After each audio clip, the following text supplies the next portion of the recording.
এর ঠিক দিন তিনেক পরের কথা। মিস্টার সোমের ছাত্র জীবনের বন্ধু দীপেন চ্যাটার্জি এসে হাজির। মিস্টার সোম খুশির হাসি এসে জিজ্ঞাসা করলেন, কি ব্যাপার তোমার? 3-4খানা চিঠি দিয়েও কোনো খোঁজখবর পেলাম না তোমার। দীপেনবাবু বললেন, তোমার সব চিঠি পেয়েছি, কিন্তু জবাব দেওয়ার মতো অবস্থা ছিল না। কেন, কি হলো? তোমার কপালে চির যৌবনের স্ত্রী জুটলেও আমার কপালে। মিস্টার সোম হাসতে হাসতে বললেন, পরে আমার স্ত্রীর প্রশংসা করো, আগে বলো বৌদির কি হয়েছিল। আরে ভাই বলো না। হঠাৎ ওর চোখের দৃষ্টি কমতে শুরু করলো। তারপর তারপর হঠাৎ চোখ দিয়ে রক্ত পড়তে শুরু করলো। বলো কি? হ্যাঁ ভাই, সে যে কি ঝামেলার মধ্যে কটা মাস কাটিয়েছি। এখন কেমন আছেন? শেষ পর্যন্ত পিনাকি রায়কে দেখিয়ে চশমা নেবার পর থেকে ভালোই আছে। আমার এক মাস্তুতো ভাই, সে তো প্রায় অন্ধ হয়ে গিয়েছিল, তাকেও পিনাকি রায় ভালো করে দিয়েছেন। নর্থ বেঙ্গলে তো দূরের কথা, সারা বাংলাদেশে এমন চোখের ডাক্তার আছেন কিনা সন্দেহ। সাবিত্রী বাথরুম থেকে বেরিয়ে এসে দীপেনবাবুকে দেখে হাসতে হাসতে বললেন, এতদিন পরে আমাদের মনে পড়ল। দীপেনবাবু তার স্ত্রীর অসুস্থতার কথা বলার পর বললেন, 6 মাসের চেষ্টায় আজ কলকাতায় এলাম। এই 1 বছরের মধ্যে আর কলকাতা আসেননি? না বৌদি, কলকাতায় এসে তো আপনাদের এখানে ছাড়ার কথা উঠি না। রাত্রে খাওয়া দাওয়ার পর 2 বন্ধুতে বাইরের ঘরে বসে গল্প করছিলেন। মিস্টার সোম জিজ্ঞাসা করলেন, তুমি কি মামলা মোকদ্দমার কাজে এসেছো? না ভাই, এবার কোনো মামলা মোকদ্দমার কাজে আসেনি, এবার আমার এক ভগ্নিপতির কাজে এসেছি। কি কাজ? হালি শহরে আমার এক ভগ্নিপতির কিছু সম্পত্তি আছে, সেটা বিক্রির ব্যাপারে কয়েকজনের সঙ্গে কথাবার্তা বলতে এসেছি। হঠাৎ হালি শহরের সম্পত্তি বিক্রি করছেন কেন? আমার এই ভগ্নিপতি এককালে খুবই বড়লোক ছিল, কিন্তু এখন বড় বিপদের মধ্যে দিন কাটাচ্ছে। হালি শহরের সম্পত্তি বিক্রি না করে ওর পক্ষে মেয়ের বিয়ে দেওয়া সম্ভব হচ্ছে না। অথচ কি, এই হালি শহরে বাড়ি ভাড়া থেকে ওর 3 মেয়ের পড়াশোনার খরচ চলছে। তাহলে কেন বিক্রি করছেন? ওদের এমনই ফ্যামিলি ধারা যে মেয়ের বিয়ে দিতে গেলে অন্তত পক্ষে 1040 টাকা দরকার। 40,000? হ্যাঁ ভাই, ওর কমে ওই ফ্যামিলির মেয়ে বিয়ে দেওয়া হয় না। হালি শহরে বাড়ি বিক্রি না করে এত টাকা কই থেকে পাবে? হালি শহরে বাড়ি বিক্রি করলে কত টাকা হবে? বড়জোর 50। দীপেনবাবু একটু থেমে বললেন, আমার দিদির 3টি মেয়ে লেখাপড়া অত্যন্ত ভালো। বড় মেয়েটি কলকাতায় MA পড়ছে, আর 2টি মেয়ে গৌহাটিতে পড়ছে। হালি শহরে বাড়ি বিক্রি হওয়ার পর হয়তো মেয়ে দুটোর পড়াশোনা বন্ধই হয়ে যাবে। মিস্টার সোম একটা দীর্ঘ নিঃশ্বাস ফেলে বললেন, মেয়ের বিয়ে দিতে গিয়ে কত পরিবার যে ধ্বংস হয়ে যাচ্ছে তার ঠিক ঠিকানা নেই। হালি শহরে বাড়ি বিক্রি করে আমার এই বড় ভাগ্নে বিয়ে হলে এই ফ্যামিলিটা ধ্বংস হয়ে যাবে। তবু ফ্যামিলি ট্র্যাডিশন তো তাদের রাখতে হবে। হ্যাঁ ভাই, তা না রেখে বুঝে ওদের উপায় নেই। একটু পর মিস্টার সোম জিজ্ঞাসা করলেন, তোমার বড় ভাগ্নে বিয়ে কি ঠিক হয়ে গেছে? না, ঠিক হয়নি, তবে সে ব্যাপারে আমাকে একটা ছেলে দেখতে হবে। ছেলে কি কলকাতা থাকে? হ্যাঁ, বেহালায় ওদের নিজেদের বাড়ি আছে। ছেলেটি কি করে? একটা বড় প্রাইভেট কনসার্নে অ্যাসিস্ট্যান্ট অ্যাকাউন্টেন্ট, তবে নগদ চায় 10,000। 10,000? হ্যাঁ ভাই, যদি 1,500 রাজি করাতে পারি তাহলে বোধহয় এখানে ভাগ্নে বিয়েটি ঠিক করতে পারবো। কিন্তু এই ছেলের জন্য 10,000? ওরা বলছেন গৌহাটিতে গিয়ে বিয়ে দিতে গেলে অনেক খরচ। ওদের মেয়ে পছন্দ হয়েছে। দীপেনবাবু তাড়াতাড়ি সুটকেস থেকে একটা ফটো বের করে বললেন, তুমিই বলো, এই মেয়েকে কি কেউ অপছন্দ করবে? ফটোটা দেখে মিস্টার সোম চমকে উঠলেন। কোনো মতো নিজেকে সামনে নিয়ে বললেন, এইসব শিক্ষিতা সুন্দরী মেয়েরা যদি আমাদের মতো ম্যারেজ অফিসারদের কাছে এসে বিয়ে করে তাহলে তো ফ্যামিলিটা রক্ষা পেত, কিন্তু নন্দিতা সে ধরনের মেয়ে নয়। মিনিট খানেক চুপ করে থাকার পর মিস্টার সোম বললেন, একটা কথা বলবো তোমাকে? নিশ্চয়ই বলবে। তুমি তোমার ভগ্নিপতির হালি শহরের সম্পত্তি বিক্রি করো না, তোমাকে বেহালাতে যেতে হবে না। কেন? আমি কথা দিচ্ছি, এই মেয়ের বিয়ে ব্যবস্থা আমি করে দিব, কিন্তু আমার উপর একটু বিশ্বাস রাখো। এই মেয়েকে সৎপাত্রের হাতে তুলে দেওয়ার দায়িত্ব আমার। কিন্তু তুমি যদি ফিল করো। মিস্টার সোম একটু হেসে বললেন, চিন্তা করো না, এত বড় কলকাতা শহরে একটা ভদ্র শিক্ষিত ছেলে ঠিকই খুঁজে বের করব। একটু থেমে উনি বেশ জোরের সঙ্গে বললেন, এবং তুমি এটাও জেনে রাখো, এমন ছেলের সঙ্গে তোমার ভাগ্নের বিয়ে দেব যে তোমার ভগ্নিপতির 1,000 টাকা খরচ করবে না। তুমি যদি তা পারো তাহলে সত্যি বড় উপকার হবে। এর মধ্যে কোনো যদি নেই, এই কাজ আমি করবই। মিস্টার সোম একটু থেমে বললেন, তোমার ভগ্নিপতি ও ভাগ্নির সব ডিটেলস আমাকে লিখে দিয়ে যাবে। আর তোমার ভাগ্নিকে আমার বিষয়ে কিছু বলো না, শুধু বলে যেও তোমার এক বন্ধু যোগাযোগ করতে পারে। তোমার নামও বলবো না। না, হাজারো বিয়ের ব্যাপারে আগে থেকে কাউকে কোনো কিছু না জানাটাই ভালো। তা অবশ্য ঠিক। কলকাতার অন্যান্য কাজকর্ম সেরে দিন 2 পার করে দীপেনবাবু কোচবিহার ফিরে গেলেন। তার পরের দিনেই মিস্টার সোম ম্যারেজ নোটিশ বুক থেকে সুবীরের ঠিকানাটা দেখে চিঠি দিলেন, তোমাকে বড্ড দেখতে ইচ্ছা করছে, একদিন সময় করে এসো, খুব খুশি হব। 3-4 দিন পরে সুবীরের জবাব এলো, আপনার চিঠি পেয়ে খুব ভালো লাগলো। ইতিমধ্যে আপনাদের সঙ্গে দেখা করা উচিত ছিল, কিন্তু ফাইনাল পরীক্ষার জন্য অত্যন্ত ব্যস্ত ছিলাম বলে যোগাযোগ করতে পারিনি, সেজন্য ক্ষমা করবেন। যাই হোক, রবিবার দুপুরে দুজনেই আসছি।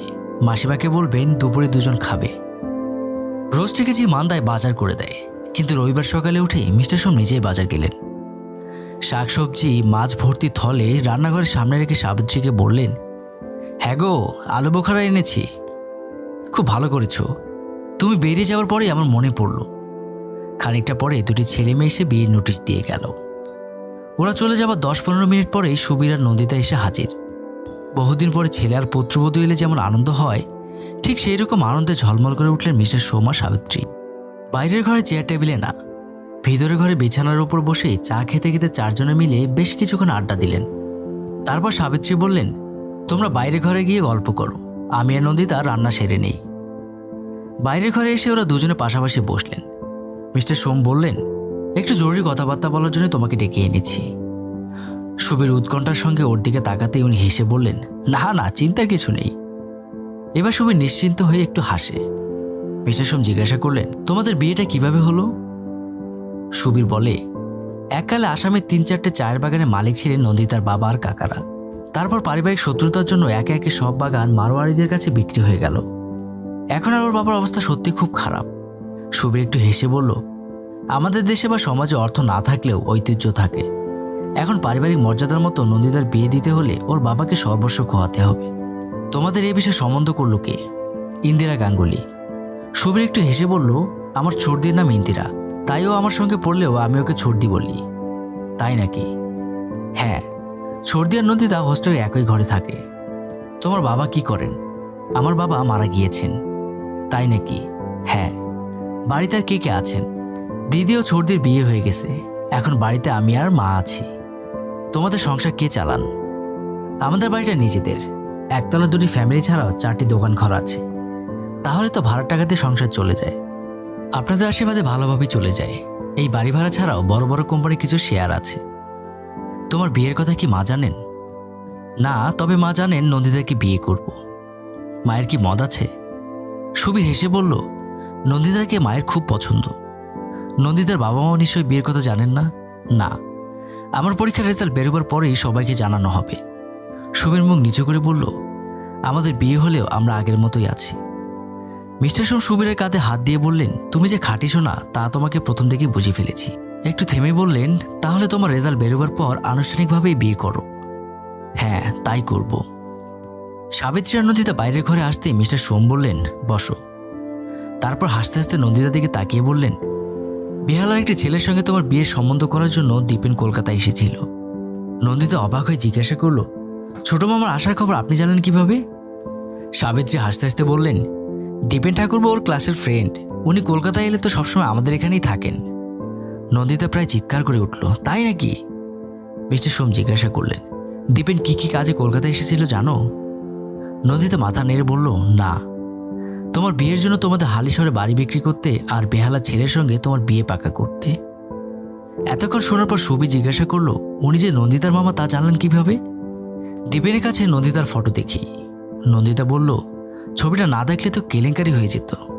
সাবিত্রী হাসতে হাসতে বললেন, দীপেন ঠাকুরপোকে উনি কথা দিয়েছেন তোমার বিয়ের ব্যবস্থা করবেন। সুবীর একটু হেসে নন্দিতাকে বলল, ভগবান আমাদের ঠিক জায়গাতেই পৌঁছে দিয়েছেন। প্রবীর বাবার সুমিত্রা ভিআইপি রোডে থাকলেও মাঝে মাঝে আসেন, না এসে পারেন না। সুমিত্রা হাতে মিষ্টির প্যাকেট দেখে মিস্টার সোম বলেন, দিদি রোজ রোজ মিষ্টি নিয়ে আসা কি ঠিক হচ্ছে? সুমিত্রা একটু কপট গাম্ভীর্য বলেন, 100 বার ঠিক হচ্ছে। মিষ্টি আনে বলে কি আপনি আমাকে তাড়িয়ে দিতে পারবেন? না দিদি, সে সাহস নেই। সাবিত্রী বলেন, জানো সুমিত্রা, তোমার দাদা এখন সব নেমন্তন্ন বাড়িতেই তোমার ভাই ফোঁটায় দেওয়া সেই ধুতি পাঞ্জাবি পরেই যাবেন আর সবাইকেই বলবেন। সুমিত্রা কপালে হাত দিয়ে বলেন, হায় ভগবান, ওই ধুতি পাঞ্জাবির কথা আবার সবাইকেই বলেন। মিস্টার সোম বলেন, তুমি যেমন 100 বার মিষ্টি আনবে, আমিও সেরকম ধুতি পাঞ্জাবির কথা 100 বার সবাইকে বলবো। সুমিত্রা বলল, ঠিক আছে, সামনের বার আন্ডার আর গেঞ্জি দেব, দেখি কি করে বলে বেড়ান। তুমি দিতে পারলে আমিও বলতে পারবো। দেখতে দেখতে মিস্টার সোমের এখানে কয়েকশো ছেলে মেয়ের বিয়ে হলো, কিন্তু এ ধরনের মধু সম্পর্ক 2-4 জনের সঙ্গে গড়ে উঠেছে। বিয়ের পর সুমিত্রা চাকরি ছেড়ে দিয়েছিল। সাবিত্রীকে বলে, যখন নিঃসঙ্গ ছিলাম তখন বাধ্য হয়ে চাকরি করেছি, কিন্তু এখন আর টাকার লোভে চাকরি করতে ইচ্ছা করে না। সাবিত্রীর সঙ্গে সঙ্গে তাকে সমর্থন জানায়, ঠিক করেছ। সুমিত্রা বলে, এর আগে আমার বিয়ে হয়েছিল ঠিকই, কিন্তু সংসার করিনি। সাবিত্রী ওর কথা ঠিক অর্থ বুঝতে পারেন না। জিজ্ঞাসা দৃষ্টিতে সুমিত্রার দিকে তাকাতেই ও বলে, যে মহাপুরুষের সঙ্গে আমার বিয়ে হয়েছিল সে একদিনের জন্য আমাকে স্ত্রীর মর্যাদা দেয়নি। তাছাড়া এত বেশি নেশা করতো যে যখন ঘরে আসতো তখন তার কোনো জ্ঞানই থাকতো না। সাবিত্রী বললেন, মাঝখান থেকে শুধু শুধু তোমার জীবনটা উলটপালট হয়ে গেল। তাছাড়া বাবার সারাটা জীবনের সঞ্চয় নষ্ট হলো। সুমিত্রা এবার একটু হেসে বলল, যাই বলো বৌদি, এখন আর আমার কোনো দুঃখ নেই। প্রবীরকে পেয়ে আমার জীবন ধন্য হয়েছে। সত্যি ঠাকুরপুর মতো ছেলে হয় না। আমি জানতাম প্রবীর ভালো, কিন্তু 17 বছর পর ওকে আবার নতুন করে পেয়েও বুঝলাম ও অসাধারণ। তা না হলে কেউ 17 বছর ধরে একইভাবে জীবন কাটাতে পারে? সুমিত্রা একটু আনমনা হয়। উদাস দৃষ্টি দূরের, বহু দূরের আকাশে করে ঘোরাঘুরি করে। সাবিত্রী ওর দিকে তাকেই বুঝতে পারে। সুমিত্রার কাছে বসেও দূরে চলে গেছে। ফেলে আসা দিনে স্মৃতি রোমন্থন করছে। কখনো খুশির হাসিতে মুখখানা উজ্জ্বল ভাস্কর হয়ে উঠছে, কখনো আবার ব্যথা বেদনা ম্লান হচ্ছে ওই উজ্জ্বল মুখখানা। বেশ কিছুক্ষণ পর সাবিত্রী জিজ্ঞাসা করল, কি ভাবছ? ভাবছি তোমার ঠাকুরপুর কথা। তুমি শুনলে অবাক হয়ে যাবে যে বিয়ের পর তোমার ঠাকুরপুর ঘর করতে গিয়ে কি দেখলাম জানো? কি দেখলাম? আলমারির মধ্যে 17টা শাড়ি রয়েছে। আচ্ছা, ওই শাড়িগুলো কিসের জানো? কিসের? আগেও আমার জন্মদিনের প্রতি বছর একটা করে শাড়ি দিত। যে 17 বছর আমাকে কাছে পায়নি, সে 17 বছর আমার জন্মদিনে ও প্রতিটি বছর শাড়ি কিনেছে। কি আশ্চর্য! সুমিত্রা একটু হেসে বলল, আগে আমরা দুজনে খুব থিয়েটার দেখতাম। তোমার ঠাকুরপো আমাকে কাছে পায়নি বলে একলা একলা একটা থিয়েটারও দেখেনি। তাই নাকি? হ্যাঁ বৌদি, ওই লোকটা আমার জন্য যে কি আত্মত্যাগ করেছে তা ভাবলেও অবাক লাগে। এই আত্মত্যাগ করেছে বলেই তো ঠাকুরপো তোমাকে হারিয়েও আবার পেয়েছে। আবার একটু চুপচাপ, আবার সুমিত্রা কোথায় যেন হারিয়ে যায়। জানো বৌদি, মাঝে মাঝে হঠাৎ মাঝরাতে ঘুম ভেঙে গেলে দেখি তোমার ঠাকুরপো বসে আছে। কি হলো, বসে আছো কেন? প্রবীর একটু হেসে বলল, ঘুম আসছে না। কেন, শরীর খারাপ লাগছে? না না, শরীর খারাপ লাগছে না, তবে তোমাকে দেখছি। সুমিত্রা অবাক হয়ে প্রশ্ন করে, তার মানে? প্রবীর সুমিত্রার মুখের সামনে মুখ নিয়ে মুগ্ধ বিস্ময়ে একবার ওকে দেখে, তারপর বলে, হ্যাঁ মিত্রা, তোমাকে দেখতে এত ভালো লাগে যে কোনো কিছুতে ঘুম আসে না। তাই বলে কি রাত জেগে জেগে আমাকে দেখবে? হ্যাঁ, দেখে দেখে আশা মেটে না? না। কেন? দিনে আমরা সবাই দায়িত্ব কর্তব্যের দাস, তাই তখন আমাদের আসল রূপটা দেখা যায় না। রাত্রির মানুষের সৌন্দর্য। সুমিত্রা হাসতে হাসতে বলে, তাই বলে এত রাত্রে আর আমার মতো বুড়ি সৌন্দর্য দেখতে হবে না। তাছাড়া এভাবে করাত্রির আমার সৌন্দর্য দেখলে তোমাকে আর সুস্থ থাকতে হচ্ছে না। প্রবীর বলে, অসুস্থ হলে তো তোমাকে সবসময় কাছে পাবই। সব শোনার পর সাবিত্রী বললেন, সত্যি ঠাকুরপো একটা আস্ত পাগল। সুমিত্রা একটু আত্মতৃপ্তির হাসি এসে বলল, তোমার ঠাকুরপো সত্যি পাগল। একটু থেমে একটু এদিক ওদিক দেখে একটু চাপা গলায় বলল, সারা রাত ঠিক বাচ্চা ছেলের মতো আমার বুকের মধ্যে গুজে শুয়ে থাকবে। সকালবেলায় ঘুম ভাঙার পর ওকে ওইভাবে শুয়ে থাকতে দেখে ভীষণ মায়া হয়। সাবিত্রী বলেন, ঠাকুরপো সম্পর্কে তোমার দাদাও ঠিক ওই কথাই বলেন। দাদা কি বলেন? বলেন প্রবীরের চোখ দুটো দেখলে ভীষণ মায়া হয়। আর কি বলেন? বলেন প্রবীরের বয়স হয়েছে, কিন্তু তবু ওকে ছোট ছেলের মতো আদর করতে ইচ্ছা করে। দাদাকেও দারুণ শ্রদ্ধা করে, সে বিষয়ে কোনো সন্দেহ নেই। অফিসের কাজের জন্য প্রবীরবাবু বেশ কিছুদিন আসতে না পারলেও সুমিত্রা একলাই চলে আসে। বিকেলের দিকে অফিস ছুটির পর প্রবীরবাবু এখান থেকে সুমিত্রাকে নিয়ে বাড়ি ফিরে যান। সুমিত্রা এলে সারা দুপুর সাবিত্রীর সঙ্গে গল্প হবেই। জানো বৌদি, যে মেয়েরা কোনোদিন কাউকে ভালোবাসেনি বা কারোর ভালোবাসা পায়নি, তারা যে কোনো পুরুষের কাছে নিজেদের সর্বস্ব বিলিয়ে দিতে পারে, কিন্তু আমার মতো মেয়েরা তা পারে না। সাবিত্রী বলেন, প্রবীরবাবু সত্যি অপূর্ব মানুষ। আমি তো ভগবানের চাইতে ওকে বেশি ভালোবাসি, শ্রদ্ধা করি। নিশ্চয় করবে। সুমিত্রা একটু হেসে বলে, আমি ওকে কি বলি জানো? কি বলি? রামচন্দ্র 14 বছর বনবাসে গিয়েছিলেন বলে যদি রামায়ণ লেখা যায়, তাহলে তুমি আমার জন্য 20 বছর ধরে অপেক্ষা করেছো বলে রামায়ণের চাইতে অনেক বড় কিছু লেখা যায়। সাবিত্রী একটু হেসে জিজ্ঞাসা করেন, প্রবীরবাবু কি বলেন? সুমিত্রা ভাট, ও বলে সে মহারামায়ণ আমাকেই লিখতে হবে, আমাকেই পড়তে হবে। এবার সাবিত্রী একটু চাপা হাসি এসে বলেন, তোমার মতো মেয়েকে ভালোবেসেছিলেন বলে উনি 20 বছর অপেক্ষা করেছিলেন। তার মানে এই বয়সে তোমার রূপ দেখে অনেক পুরুষের মাথা ঘুরে যাবে। সুমিত্রা একটু লজ্জিত বোধ করে, বলে তা তো বটেই। সাবিত্রী ওর গাল টিপে বলেন, এমন সর্বনাশা রূপসীর প্রেমে পড়লে কি কোনো পুরুষের বাঁচার উপায় থাকে? সুমিত্রা এলে সাবিত্রীর কাছে আর মন লাগে না, কোনো মতে কাজকর্ম করে গল্প করবে। সুমিত্রার সঙ্গে গল্প করতে ওর এতই ভালো লাগে যে রমেনবাবু একটু বেশি বাজার করলে উনি বলেন, আচ্ছা তুমি কি ভেবেছো বলো তো? রমেনবাবু অবাক হয়ে প্রশ্ন করেন, আমি আবার কি করলাম? আমাকে না বলে এত মাছ আনলে কেন? এবার রমেনবাবু হেসে বলেন, রোজ রোজ তো এসব মাছ পাওয়া যায় না, তাছাড়া দিদি এসেছে। ওকে কথাটা শেষ করতে না দিয়ে সাবিত্রী শতোক্তি করেন, কোথাও একটু গল্পগুজব করবো তা না, এখন আমাকে সারাদিন এই রান্নাঘরের মধ্যে বন্দিনী হয়ে থাকতে হবে। রমেনবাবু তখনও হাসেন, বলেন, তুমি একলা একলা রাঁধবে কেন? দিদিও নিশ্চয় কিছু রাঁধবে। তোমার দিদি যদি রান্নাঘরে থাকে তাহলে আমি কি চেয়ার টেবিলের সঙ্গে গল্প করব? দিদি যখন রান্নাঘরে কাজ করবে তখন তুমি আমার সঙ্গে গল্প করবে। সুমিত্রা বাথরুম থেকে স্নান করে বেরিয়েই বলে, হ্যাঁ বৌদি, তুমি দাদার সঙ্গে গল্প করো, আমি রান্না করে দিব। সাবিত্রী হেসে বলে, তোমার দাদার ন্যাকামের কথা বাদ দাও, মাঝে মাঝে তোমার দাদা এমন ঢং দেখায় যে। সাবিত্রীর কথা শুনে সুমিত্রা হাসে।